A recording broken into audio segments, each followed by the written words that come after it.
Hi, welcome to the fourth video in my working from home series, and this one's going to be all about technology.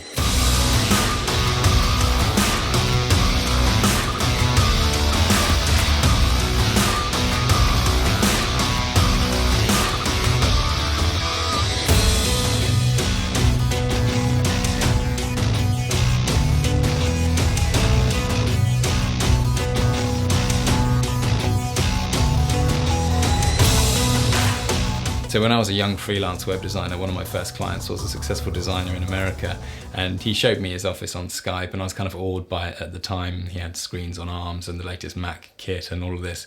And he told me that he loved loading up on gear. So kind of since that point, I've never shied away from investing in the right kind of kit for working with computers. So I think there's three main areas of working from home with computers where technology plays a really vital role. So the first kind of part, obviously, with working with computers is the computer. So I work with Macs, and I think by now most people have probably picked a side in this debate. But I would just say that the level of polish that Apple give you with their operating system is so rewarding to use. And then you've got things like Time Machine and their kind of resilience to viruses that sort of seal the deal. They also integrate with the Apple ecosystem so nicely, so things like unlocking it with the Apple Watch and Sidecar with the iPad are really key things that I don't think you get in any other environment.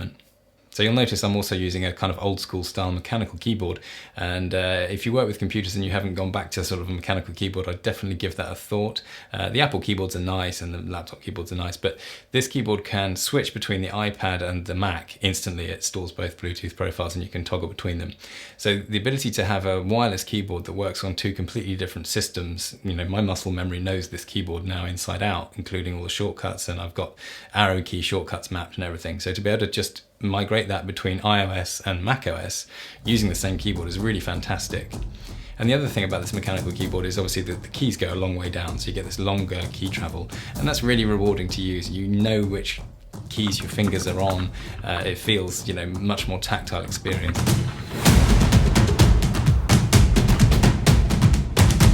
So the second area where technology plays a big part in working from home is your immediate environment in the room. So things like your brightness, your color temperature of your lighting, your air temperature and your air quality, all can be improved and worked with technology. So to control the light, I have a smart blind, which obviously can be saved into various Apple HomeKit scenes along with the lighting. So all the lighting can change brightness and color temperature. Again, you can set that up according to the time of day. Also works nicely when we switch this room into the home cinema mode. We can create some nice ambience for watching a film, all just controlled from the Apple system there. So that works really nicely. Then air temperature is also controlled from a smart thermostat. Now that's actually really quite key, because when I'm working here, when we're not in a lockdown and the family are at work and school, I can actually just have a warm temperature in here and the rest of the house heating can be off, except for the main radiator in the hallway, but all the other rooms can be off and this one on. So it's much more efficient to do it that way. And again, that's all just controlled through the Apple HomeKit system. So that works really well. I actually use the TADO or TADO smart radiator system. Really recommend that. It's been faultless in the couple of years I've had it, and you even get an email when the batteries are running out in each individual sensor and things like that. So yeah, definitely recommend that one. So for cooling in the summer, I've got a Dyson fan here. Before this one, I had the Dyson AM06 fan, which was brilliant airflow for the loudness. Obviously, loudness is something I really want to avoid. I don't want any sort of loud fans. Again, that's kind of the environment. You want a quiet environment to concentrate in. This one is a purifying fan, so I think it has another benefit in that, you know, particularly if you've got kids at home and you want the door closed, you keep your windows closed for privacy, you want that air quality in your room to be as good as possible. So a filtering, purifying fan works really well there. It's quiet most of the time. This particular fan I've had to actually replace a couple of times with Dyson because it started making a strange noise. And it still does this every now and again. It's not repeatable enough to go back to them about it. But whether it's a build quality issue or something like that with these, I don't know. But the design and the performance when it's not making that odd noise is so good. I'm definitely happy with that overall.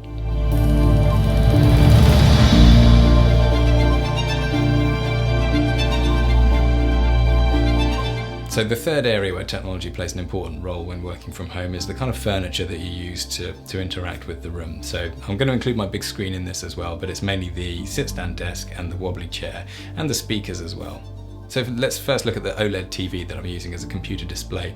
And if you do any kind of research into using an OLED monitor as a computer screen, you'll hear people talk about burn-in. In fact, you'll hear people talk about burn-in whenever you do any research on OLED screens. So the main thing with burn-in is that it's worse the brighter you have a static image. And what I've found actually in a nicely ambient lit room when I'm working with a computer, the brightness on the OLED screen is actually really low. It's about, on the OLED light, between 0 and 100, it sits at about 7 or 8. And I think that basically means you're not going to see burn-in. I've had this for over a year now, no burn-in at all. I bought it under the assumption that I might have to basically throw it away after a year because of burn-in, but there's no issues at all, and it's still crazy bright when you watch a 4K film if you need to. So it's not like it's doing its damage control thing, because that's how they deal with it. They actually reduce the brightness everywhere else so that you don't notice the burn-in. But as far as I can see, it's not actually doing that actively yet either. There's one thing I do just want to mention. When you're using an OLED screen as a computer display, because of the subpixel arrangement in these LG screens, which apparently is what makes them so affordable, there is a strange anomaly that you do see sometimes when you've got an area of yellow or green against a white background with a vertical straight edge, which obviously kind of happens with computer interfaces. You get a strange fringe to that color.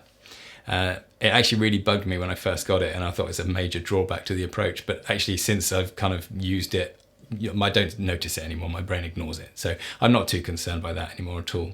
In fact, I can't remember the last time I actually consciously noticed that problem. And interestingly, even with LCD screens, you do get subpixel fringing artifacts sometimes on different colors due to the RGB arrangement in those panels as well. So you do get fringing on different color blocks due to different technology screens. It just seemed like this one was slightly worse.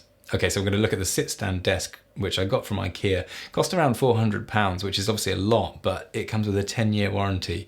So that changes the game quite a lot, because it means it's a predictable expense, and its true cost over life is only £3.30 per month. So definitely a no-brainer really. But it's worth remembering that the main advantage of a sit-stand desk, I think, is that it lets you change throughout the day. Don't just think, oh, I'm better off standing, so leave it at standing, because you'll get sore feet, and actually standing all day isn't very good for your body either. But changing between sitting and standing throughout the day, I think, is where the real value lies. And obviously when I'm sat down, I'm using this kind of uncomfortable wobbly chair, again from Ikea, very cheap. And that just makes sure you don't stay sat down for too long and keeps you moving about a little bit while you're sat down as well. So yeah, I do definitely recommend a sit-stand desk as part of sort of a healthy approach to working with computers. Okay, so that concludes my little 4-part series on working from home.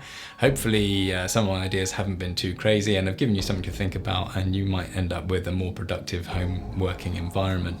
And we're going to get through this by being productive, by helping the economy as much as we can by working from home. So stay productive, and I'll see you in the next video.